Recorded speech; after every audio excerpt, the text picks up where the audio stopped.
Armada Book 8 Chapter 2, The Time Leapers. Andrew walked into his bridge and sees Ghost Ellie, and White Ellie standing by the railing. Olive was standing by his chair.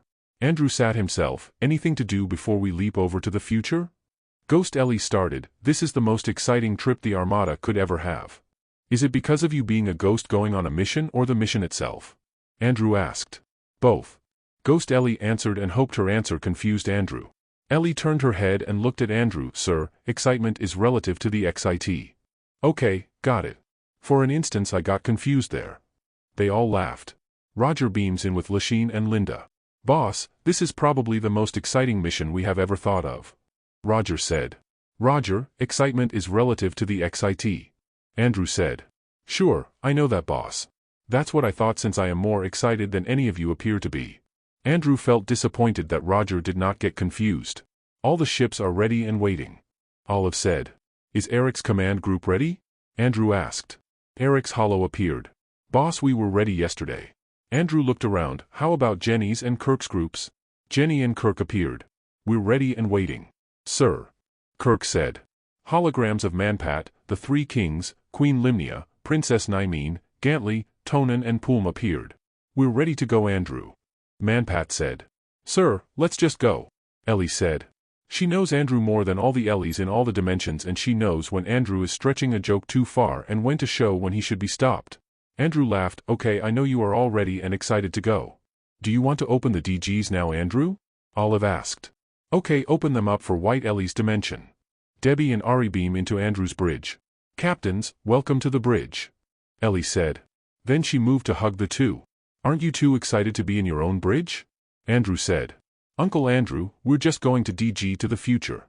I felt the jokes would be better here. Ari said. It does feel lonely sitting by yourself on a chair. Debbie added. The group laughed. Okay, Olive, tell the ships to start moving in. Take point in the spear. Slow and steady. Sir, our standard course of action is to hop over. Ellie said. Slow and steady is more dramatic, Ellie. Andrew said. Uncle Andrew, once we reach the other side, we would have to recalibrate some of our DGs to adjust to the timeline before we DG into the next dimension with a more advanced timeline. I would suggest we not waste time flying over to the other side. White Ellie said. Uncle Andrew, we will take 2 hours for our ships to adjust to the new DG settings. Ghost Ellie said. You three are ganging up on me. Okay, Olive, tell the ships to start throwing. The group laughed. That is why the three of us are here, sir. Ellie said. After a few minutes. Okay, that's it. We're 160 years into the future. I'm going to Boss Andrew's mess hall. Roger said and just walked out of the bridge. This is precisely the reason why we timed our leaving just before lunch. Andrew said. All of them agreed and started to walk out. Andrew was left sitting. Olive, where's local Andrew? The drones reported he's at the Rosy Galaxies. Andrew stood. Okay, so nobody is here for us. Local White Rebecca and local White Rabina just beamed over to the mess hall. They came in with 100 local Crinsons and 5,000 local Trunties. Andrew stood and proceeded to walk to the mess hall. Olive walked with him. As he walked in the hallway, he felt alone with Olive. Olive, I suddenly felt alone with you in this large hallway. Andrew, there are 2 of us. You cannot be alone if you are not alone. And that's a strange feeling since there are more than 8,000 Armada ships, 2,000 Hops ships around us and more than 12 million Armada personnel. Andrew maintained looking in front of him and nodded at Olive's commanding logic. At the mess hall, Andrew made it a point to meet local Rebecca and local Rabina. Sir, they would be going with us. The 2 will get their new science ships and they have more than 10,000 eggheads going with us. Ellie said. This is the most exciting adventure a scientist could ever do. Local Rabina said. Don't make it too obvious to Roger. He wants to be the most excited person around here. Andrew said.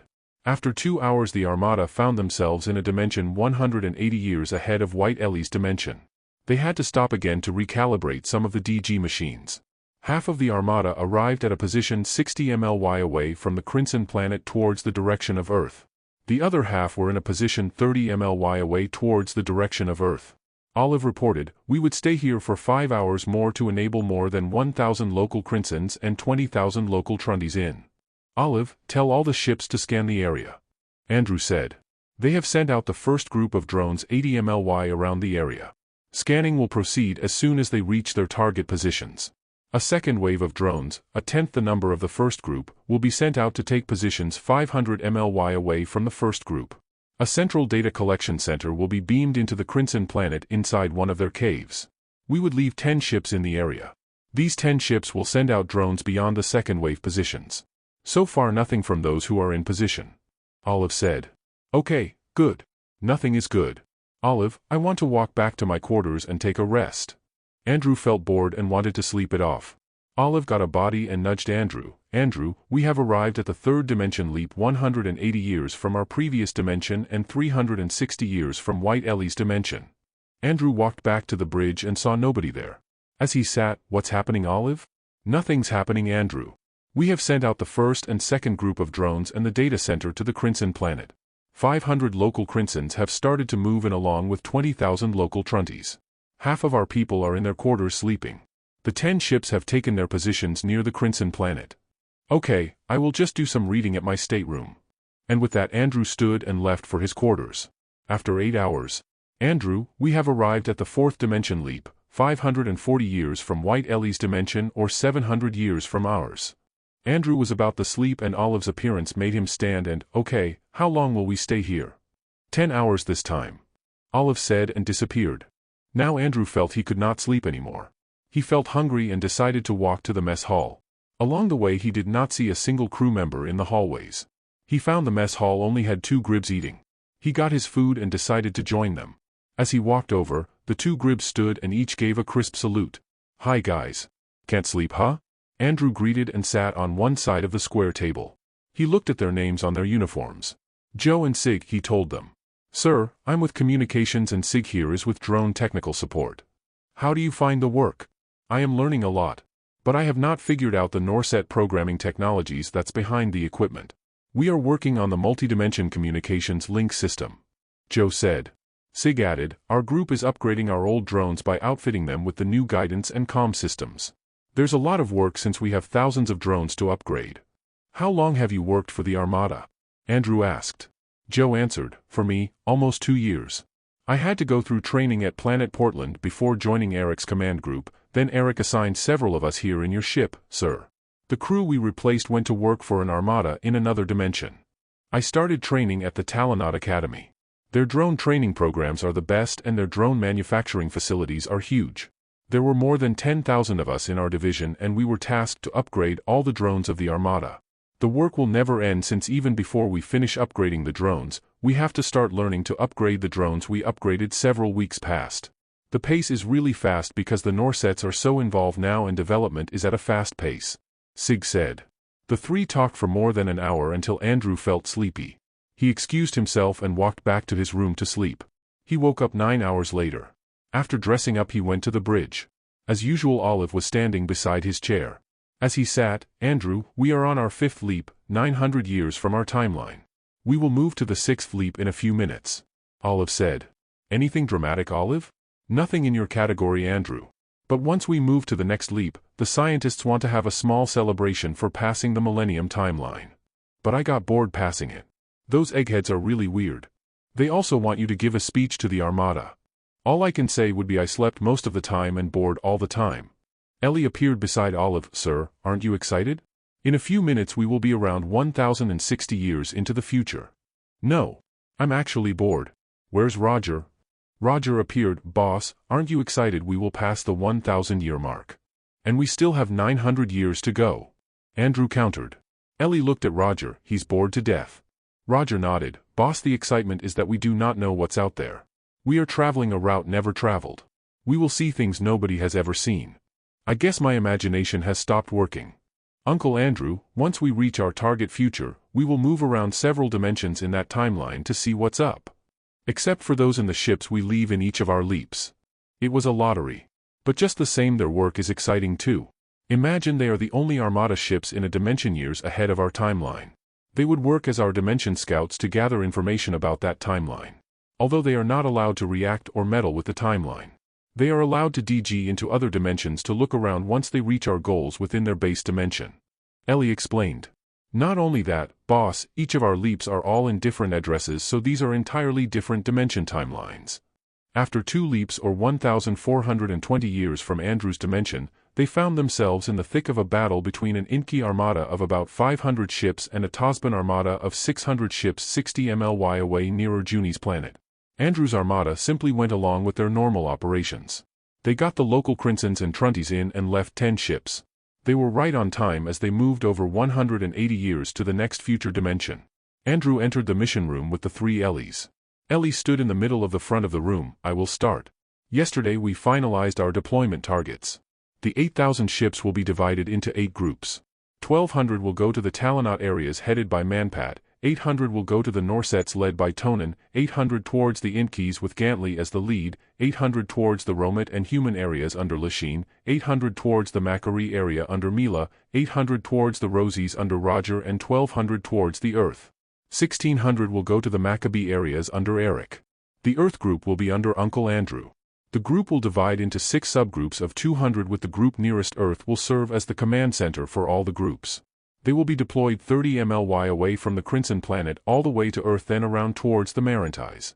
A holo of the deployment was presented.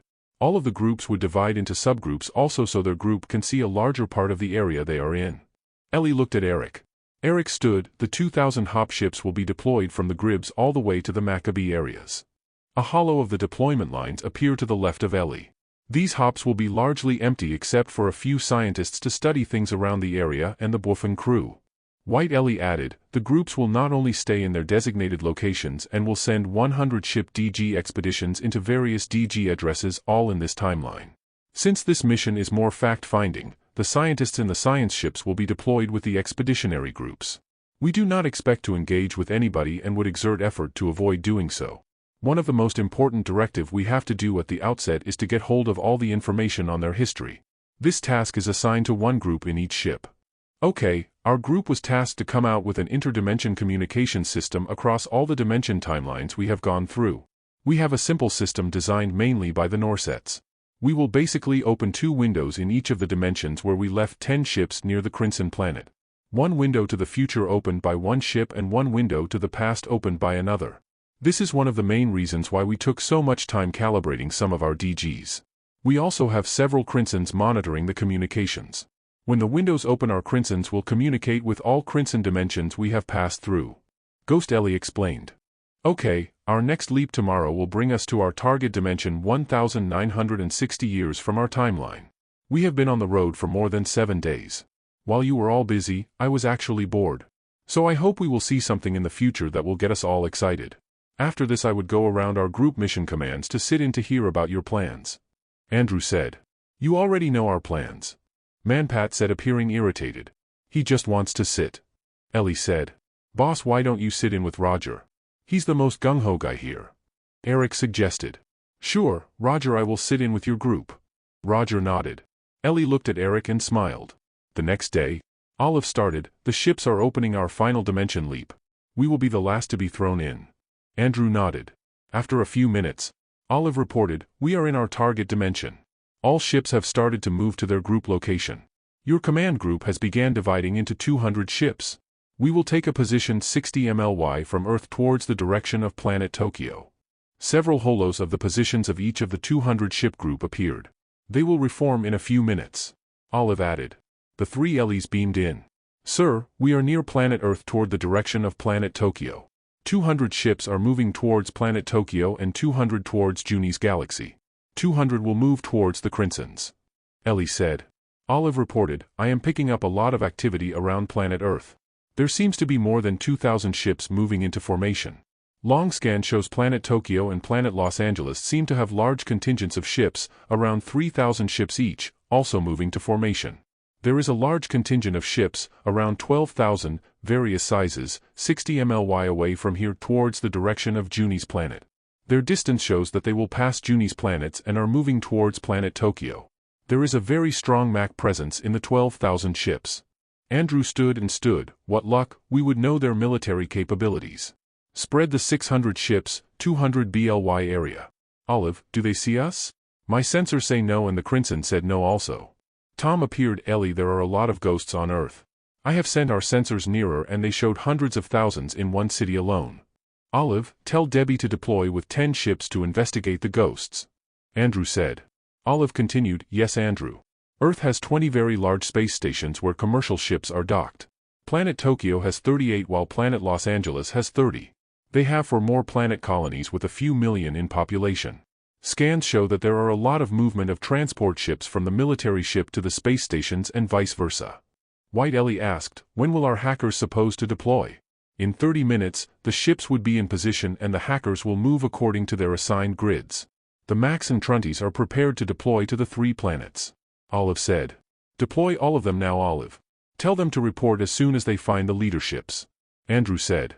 Roger appeared. Boss, there are a lot of ships in our area moving around as if preparing for war. The Rosies have 20,000 ships while the Rayons have 30,000 and the Lannis have 30,000, all gearing for war. I have deployed our Trunties and Max and will have some intel in a few. Gantley's Hollow appeared. Andrew, the Inkeys are gearing for war with more than 30,000 ships in various positions near major planets. They seem to have united with the Furlets and Intis since we see the 3 of them in one ship. Our hackers will deploy in a few minutes. Tonin appeared. Andrew, the Norsets only have 30 planets. But they have a lot of ships, 30,000, all moving nearer to the capital. There seems to be a lot of activity on the ground. I will send our hackers in a few minutes. Reports from our Bwufeng side showed only 28 Bwufeng planets. The Norsets seemed to be able to scan us, so we moved in very small groups. Manpat's Hollow appeared. Andrew, bad news. We passed by 60,000 Tosban and 30,000 Dachuan ships with 100,000 Talonot zombie attack ships moving towards the Inky Mac galaxies. I left 100 ships to trail them. The Tosban ships seem to see us but not completely, so the ships are now widely dispersed mostly near planets to be more invisible. Eric appeared as a Hollow boss. I passed by 40,000 Maccabee ships and 20,000 Marson and 20,000 Grinno ships. They are in formation 10 MLY from each other headed to the Rosie area. I will proceed with my mission towards the Maccabee galaxies, but I left 100 ships to follow the group. Mila's Hollow appeared. Andrew, all is quiet here. The Macquaries have grown to more than 30 planets while the Slander groups have about that much planets also. I do not see any activity with their ships. No major movement at all. I will proceed to deploy the groups to their target locations. Lashine's Hollow appeared and boss, nothing is happening in my area. The Romits are all in their galaxies and their planets have grown to 340. It appears that they have never ventured outside their major galaxies. Their civilization seems to be flourishing. No alarming movements in my area. The human planets have all expanded while the Jectinox have grown to 180 planets. The ship groups will locate themselves according to plan. Andrew nodded. It seems a two-pronged war is brewing from the Tosban side and from the Maccabee side. Both of them wanting to control the middle. With the outlying galaxies developing quietly and without major wars. Uncle Andrew, remember, we should not get involved. Ellie said. Yes, Ellie. But I want to nosy around. Where can we nosy around, Olive? The main command ships are these 10 ships near planet Tokyo. I would suggest you all have lunch before you go. It would take you a long time to nosy around and we would have better intel from the hackers by then. Olive said. Right after lunch, Andrew and the 3 Ellies moved back to the bridge. Olive started. I have identified where the leadership of the ships are. They are in planet Tokyo. Here.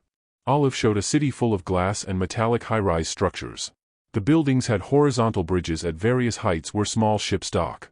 These bridges, some of which are very large, made the whole city appear like a continuous irregular honeycomb. There were thousands of small floating ships the size of large vans moving near the ground. Sometimes some of them would climb higher and park on the building bridges. In some of the holos, they could see the small ships enter the buildings. Tom appeared. We have their language. It's a mixture of colloquial English and anything else. Anything like what? Ellie asked. Chinese, French, Portuguese, Norwegian, Russian. Almost any other language. There are no more countries on Earth and on the other planets. They have planet countries divided into districts. These districts are really 16 equal divisions of the planet. They divided the planet into pizza slices? Andrew asked. Ghost Ellie explained, equal slices so nobody gets more pizza.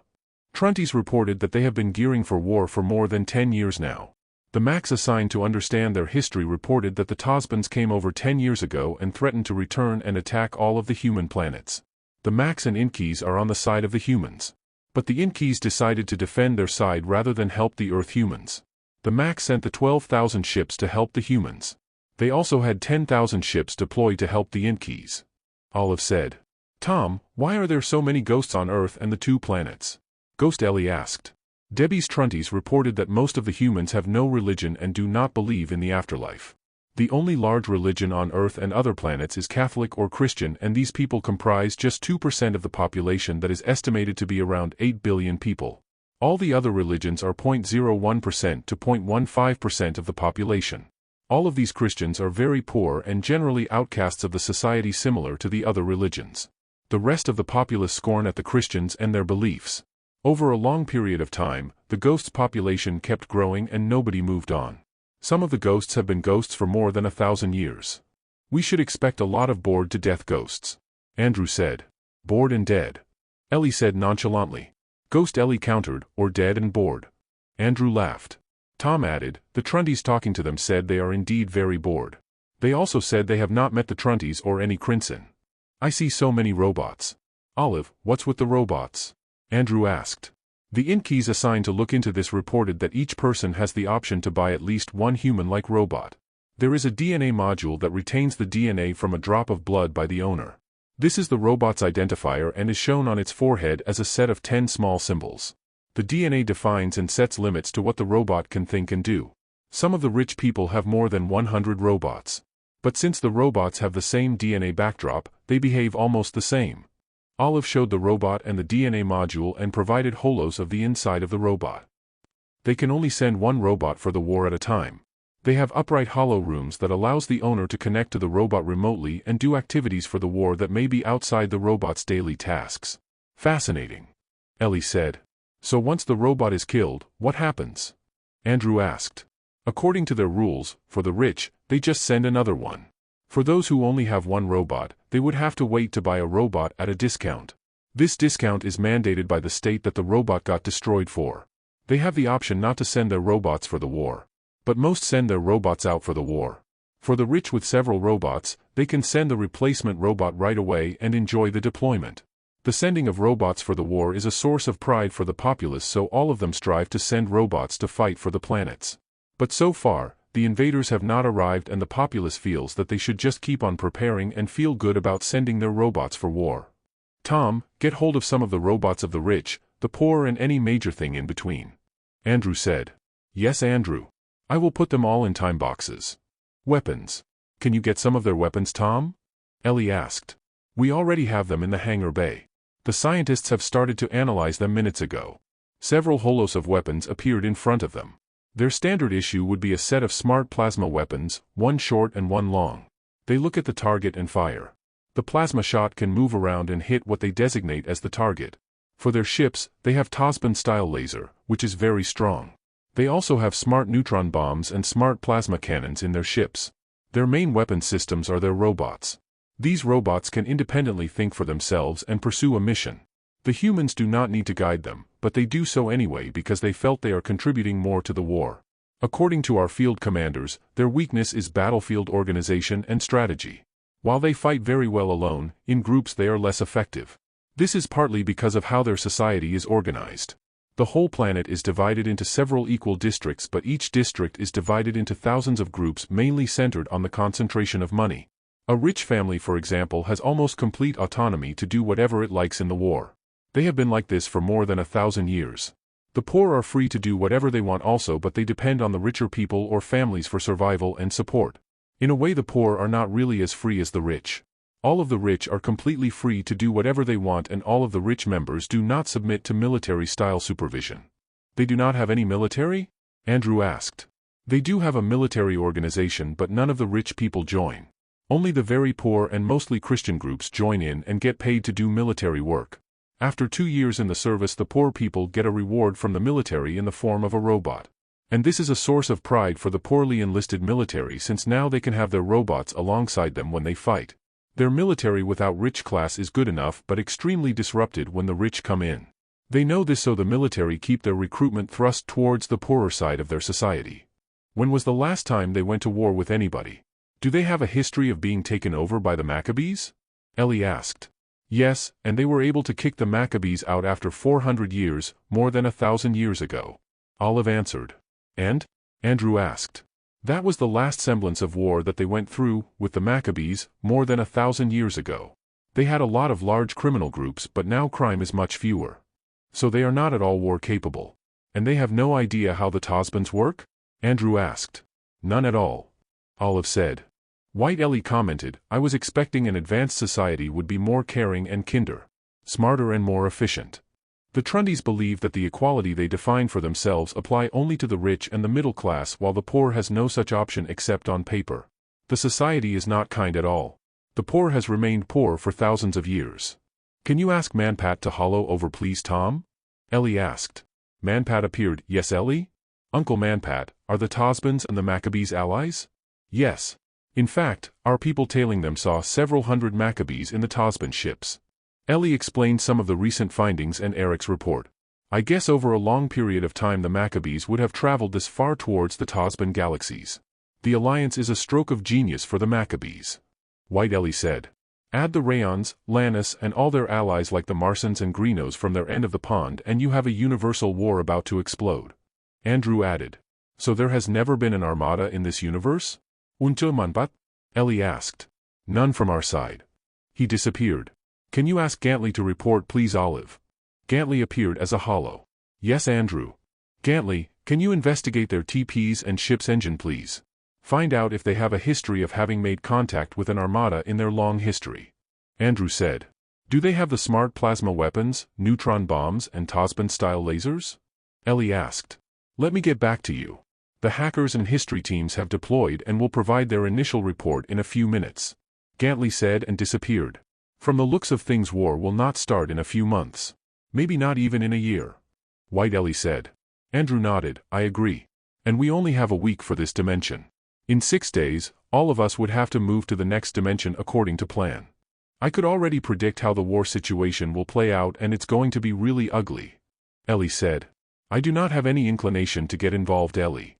I already felt that you do not, Uncle Andrew. White Ellie said. Let me move over to Roger as promised. And with that the two Ellies disappeared and Olive was thrown over to Roger's area. After 4 days Andrew returned to his command group and told his major commanders to hollow over at the mission room. As usual Ellie stood in front to moderate the meeting. Ellie started, we are now at the end of our first future dimension and you will all start returning tomorrow. After which we will reform our ships then move on to the next dimension around this timeline. She looked at White Ellie. White Ellie responded, one of our main mission objectives is to send 10 ships back home with the backup information and samples we got from this dimension. These ships will leave before we move to the next dimension so all the ships must complete the backup and transfer before then. I think we should try to send some of these future people back. I say this because some of the Norset scientists I know and some are very close friends are still here. In fact my double is still here, which is good. So when I talked to my friends they recognized me and when I told them about our mission, they suggested this. They want to go back and transfer the technology and the history to our people so that the tragic events they went through will be prevented from happening. They were able to defeat the Morts using a microwave weapon system that disintegrates the enemy in one shot. But they already lost more than 50 of their planets. I told them I appreciate their gesture and gave them the coordinate of all the backup planets we know. I also suggested ways for them to do so. Right now they are very isolationist in their relationships with others and are focused on consolidating their world back to where it was. Tonin explained. How many scientists are we talking about? Does this group include Gotanen? Ellie asked. About 20,000 and no Gotanen will not go with them. Your suggestion changes a lot of things in our mission objectives. Andrew said. Gantley added, Andrew, if I may. I believe that the Inki scientists would be similarly predisposed as the Norset scientists. I planted the question to some of their top scientists and they are all in agreement. I believe that our Crinsons will help us make sense of the new technologies. But it would be much easier if those who understand these technologies teaches us. You have to remember that once we send these people back, they would be meeting their past selves. And this could be a problem if we do this as a rule. Ellie said.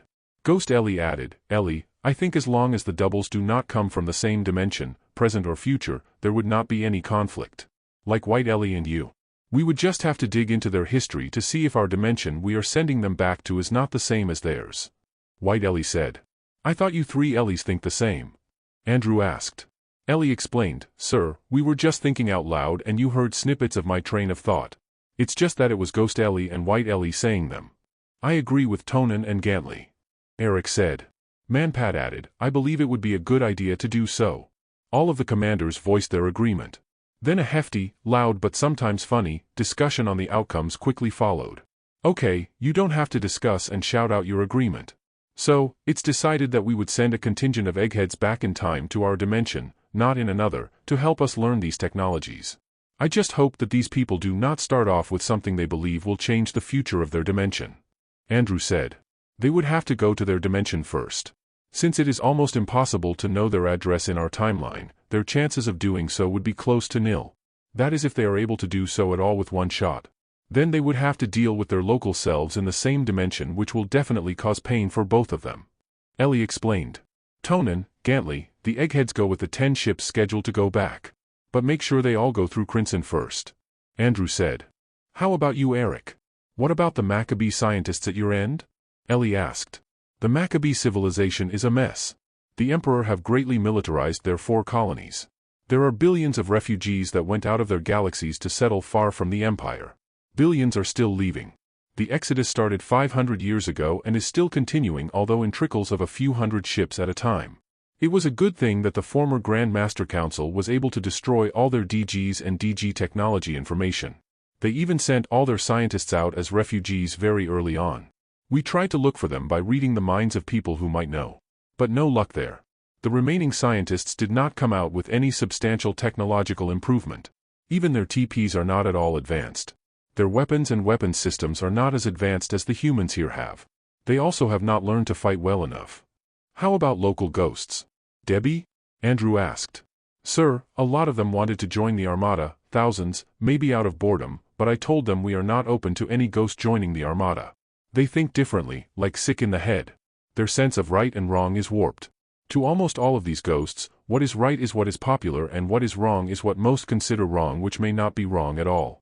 They lack basic empathy towards the other guy, and their crazy sense of societal values feeds for less and less empathy. These people did not grow up in families but with robots. Only Christians or those that have any of their religions are born out of parents. All the others were created in the lab then delivered to robot caretakers. Crimson said they can be helped, but we chose not to at this time. I guess the lack of or warped sense of purpose creates civilizations on Earth that is just so. Eric said.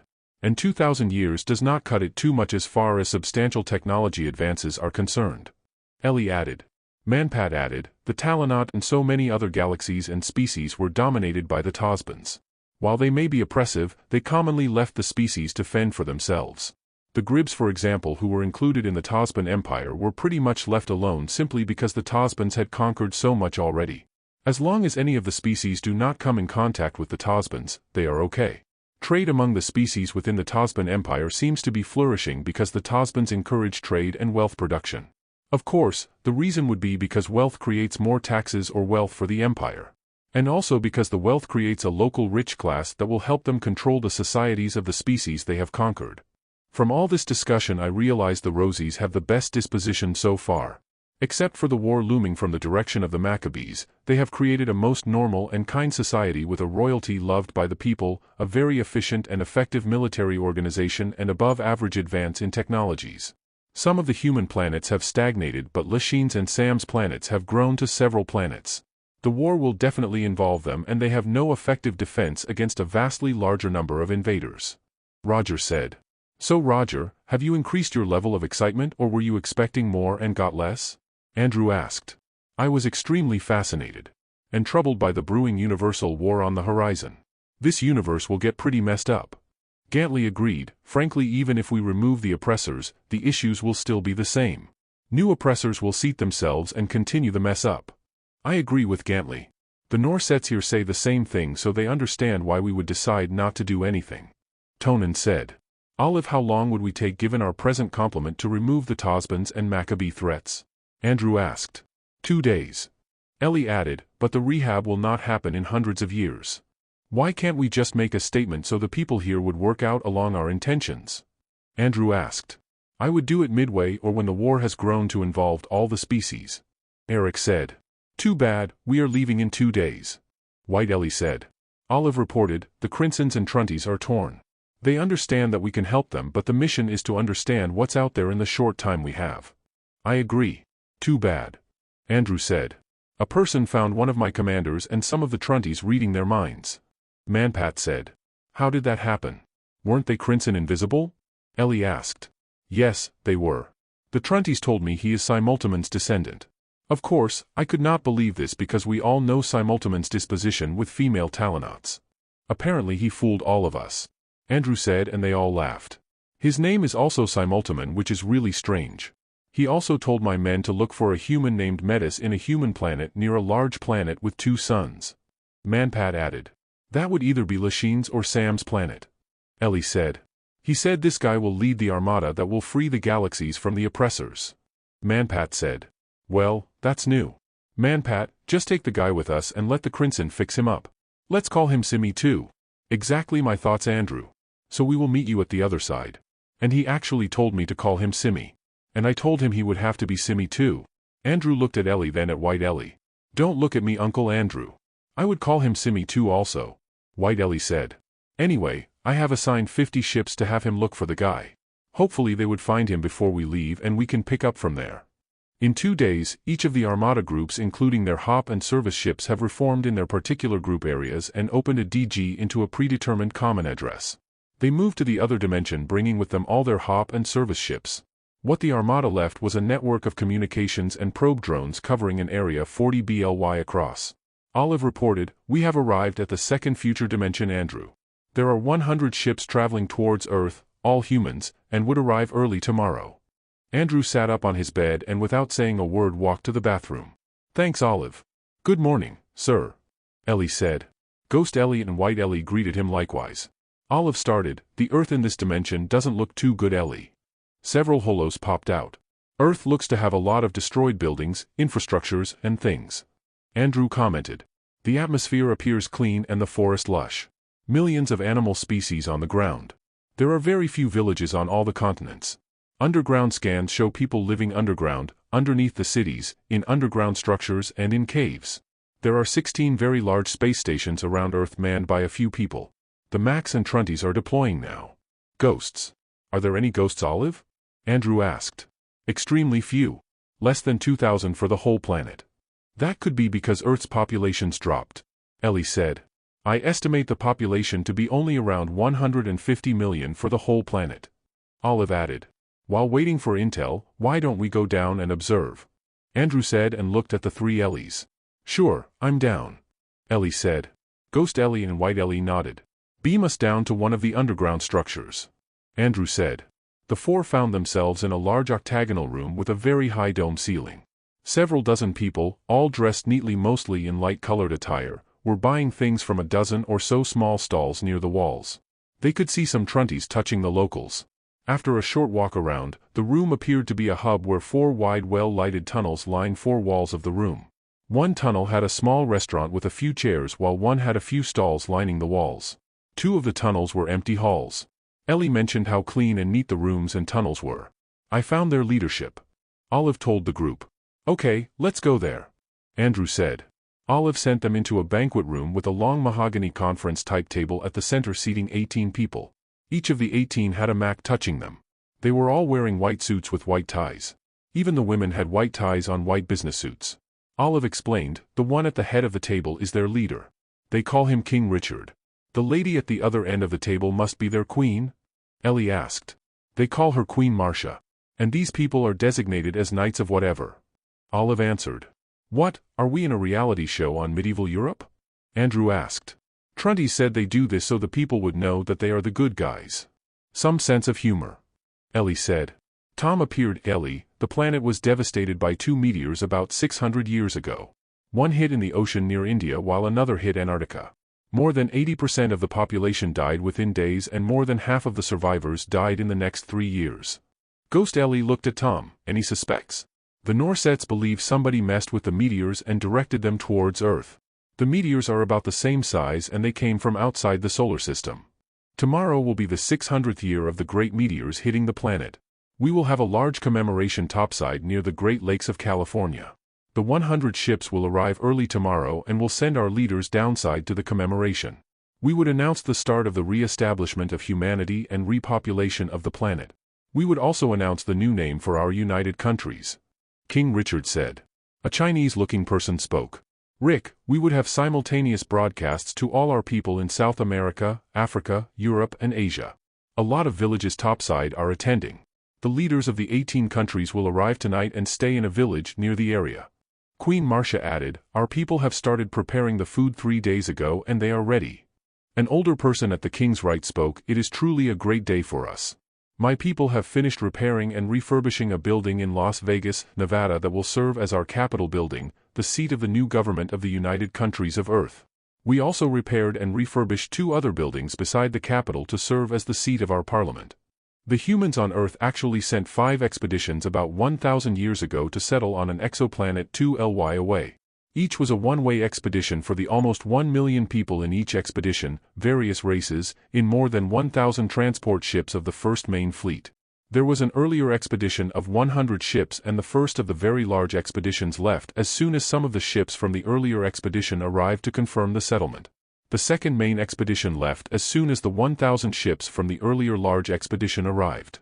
5 expeditions were completed in a period of more than 100 years. Tom explained. Tom showed a hollow of the planet that the humans called New Earth. The New Earth population now stands at 700 million.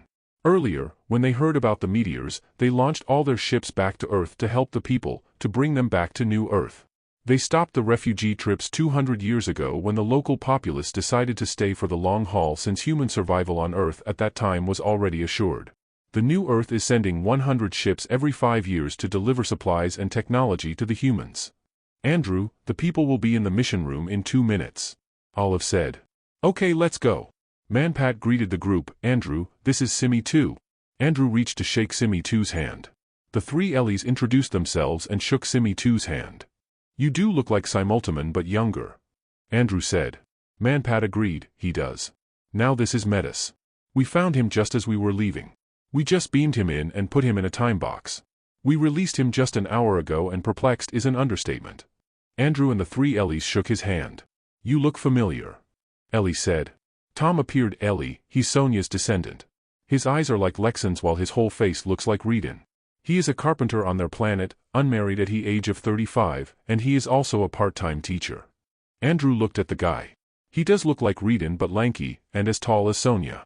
Metis, let's have a seat, they're near the wall over there so we can begin. Ellie?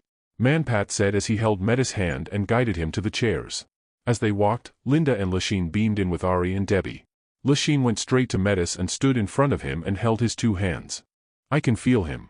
Lachine said. She continued to hold his hands. Like you feel yourself? Manpat asked. No, much further removed. But his intense fear and confusion is high enough for me to feel. Metis, this is Sonia's sister Lachine. She's your aunt from 2,000 years ago. Manpat said. Metis tried to say something but Lachine just hugged him tight. He has your eyes, Lex. Linda said. Ellie stood in front. Okay, our meeting here is a continuation of our work, same MO unless you guys have a real situation. She repeated the deployment scenarios and the leadership. I believe that our plans as laid out would be our best courses of action and we should adhere to these. The appearance of Simultaman's descendant and Sonia's descendant changes some things. While we need to stick to our plans, we can help by getting these personalities and bringing them over and back with us. Then maybe in the future we can send them back to their future dimension to fulfill their mission. Andrew said. Tonin continued, preliminary reports say the Norset civilization is flourishing but they have not ventured further out. Their last war with anybody was more than 1,000 years ago. The Bofeng civilization is also flourishing. We would try to contact the scientists here and maybe bring some of them back with us. I believe our experience in the first future dimension we had to deal with made our work clearer and more streamlined. So I expect our mission this time would be more productive. I believe the same scenario would be happening at the Inky side. There is peace as the Inky galaxies.